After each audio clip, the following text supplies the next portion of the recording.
by his holy anointing and his sweet mercy. May the Lord pardon you for what sins you have committed. May the Lord who frees you from sin save you and raise you up.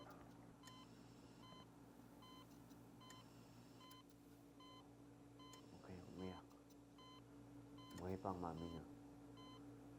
Pinagdarasal lang natin siya. Sabi ni isang doktor, if you believe in miracle, why are you afraid na tanggalin yung ano?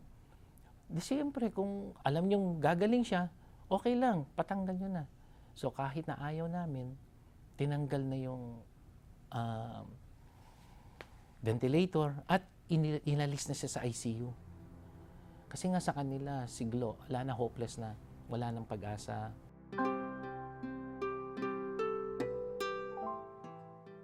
Panginoon,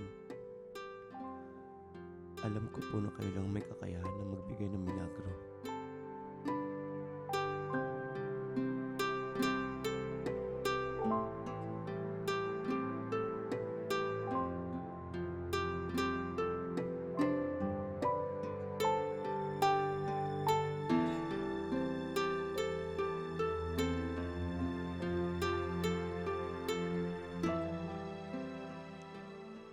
Pinagdarasal ko po na bigyan niyo siya ng lakas para lumaban sa karamdaman.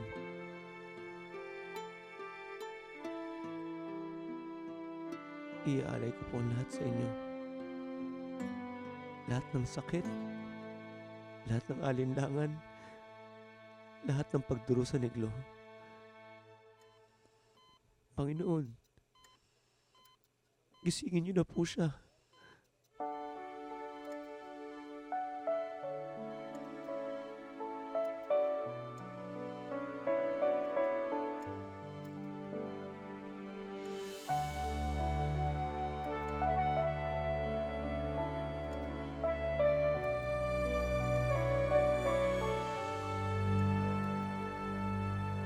Magkaibang mundo, ika'y naroon, ako'y narito. Ngunit sa isang banda, tayo'y nakatagpo. Naku, wala yan. Ano na kami noon, nagsigawan na kami, nagtatalo na kami. Kasi nga, biruin mo. Tapos sabi ng doktor, oh, it's a miracle.